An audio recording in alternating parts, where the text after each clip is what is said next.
Yo, it's your boy the Purist and we're here to talk boxing. Basil Lomachenko stops Anthony Crolla in the 4th round to retain his WBA and WBO lightweight title. To be honest, the only surprise here was how quick the fight was. Men expected Loma to stop him late because Crolla was tough, but it really showed you the difference in levels between the two. Linares showed he was on another level to Anthony Crolla, and Loma showed he was another couple levels ahead of Linares, so it was only right that Loma completely destroyed Anthony Crolla. To me, the biggest shock of this fight was the tactics by Crolla. If he expected to box Lomachenko on the back foot and have success, he was really wrong. I'm assuming Joe Gallagher thought of that game plan because Joe Gallagher, sometimes he's very on it with his game plan and it's perfect, and other times he's just completely wrong. The way you beat Lomachenko, you would assume, is to apply pressure, go to the body. Pedraza showed if you pump a jab at him, it sort of offsets him. If you keep it constant and in his face, it's a way you can have success against him. So I expected a lot of jabs, a lot of body shots, and for him to come forward and apply pressure. Possibly that's what Lomachenko expected, and Team Gallagher thought, let's give him with the element of surprise. But surprise, motherfucker, it didn't work. It really didn't work. Lomachenko, he's been through in the amateurs. He's seen every style there is to see. So any top amateurs or professionals boxing on the back foot weren't good enough. And Anthony Crolla, he's one of my favourite fighters, but he's not an elite level fighter, especially on the back foot. So he never really had a chance. Lomachenko has a scheduled fight date of September. I'm assuming it will be on normal ESPN as opposed to ESPN Plus like this time. The original opponent they wanted it to be was Richard Comey. That was a planned opponent for the fight on Friday night, but Comey hurt his hand, and interestingly enough, Lomachenko actually hurt his hand as well in this fight. He dislocated his knuckle, it's been revealed, and that should only take a few weeks to recover. So he will be fighting in September. His options are Richard Comey or possibly Mikey Garcia looks set to vacate his WBC lightweight title, and the number 1 and 2 contenders are Luke Campbell and some guy called Abdullayev. I believe that's how you pronounce it. Sorry, I've never heard of him. But those guys are the number 1 and 2. I think Devin Haney is number 3 and Teofimo Lopez is number 4. Luke Campbell versus Haney or Lopez, that would have been a much better fight. A fight that would have been a big fight, to be honest, and drummed up a lot of interest. We will see how that plays out and see who becomes the WBC champ. Lomachenko has stated that he wants all the belts, he wants to become undisputed, or he wants to fight Gervonta Davis, Mikey Garcia. He literally wants to fight anyone, the best names or a unification, so he can become undisputed.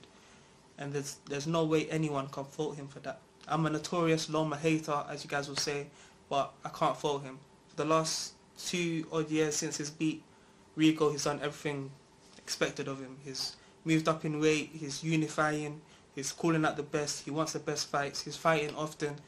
There's nothing I can say as a boxing fan to criticize him. The only criticisms I see of Lomachenko are pretty much just the fan base who are putting him on such a high pedestal.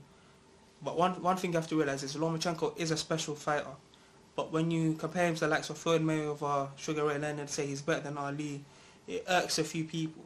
Although the way he's progressing, the way he carries himself, the way he wants to fight everyone, it's hard to hate on him. If he fights Mikey Garcia, I'll pick him over Mikey Garcia. I'll pick him over Gervonta Davis. I'll pick him above anyone else in his weight class. This guy is a super featherweight, not even a super featherweight, he's a featherweight masquerading as a lightweight. He comes into the ring at 138, 139 pounds.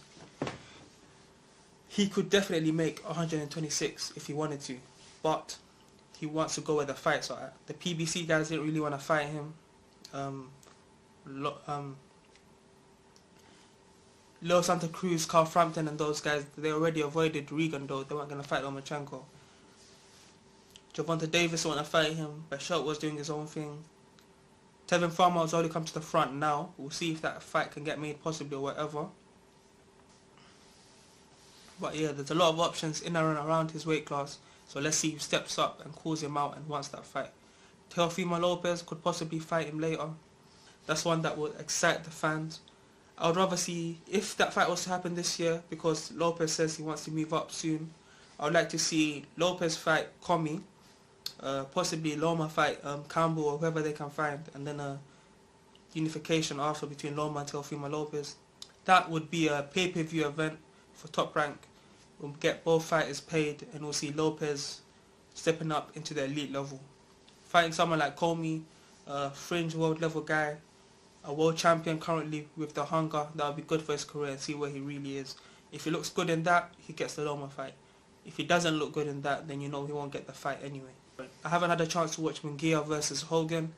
I'm going to watch it literally as I finish this video, and after the fight I'll do a post.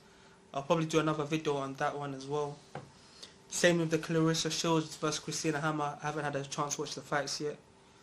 I'll be watching those fights. I'll be watching Gilberto Ramirez versus Carpentry, Alexander Vesputin, Peter Quillen. I think that fight ended in headbutts, but I'll watch the undercard, and then after that I'll record another weekend review of all the fights, all the cards. Thank you again for the continued support here on YouTube. On Instagram, we just hit 60,000 followers. Thank you very much for that. Patreon's going well. Thank you again for those who are contributing to that. We'll have much more content up for you. A while ago, one of my followers asked me, even it was on the old page to be honest with you, to do like a breakdown of all the different promoters. So I've done the first one on Top Rank. The only thing is, there's so much to say, so it's such a long post. It's going to be on Patreon, but it's going to be on public, so just click the link and anyone can watch it, whether you're a patron or not, and it'll be up there. The first one, the Top Rank one, that will be public. The rest of them will be private. For only $1 a month, if you subscribe on there, you'll get more than your money's worth. $1 a month's it's not a lot, but it goes a long way for us. If we get 60,000 people to give $1 a month, we'll never ask again. Let me know your thoughts on this video. Who do you want Lomachenko to fight next? Like, comment, subscribe. See you next time.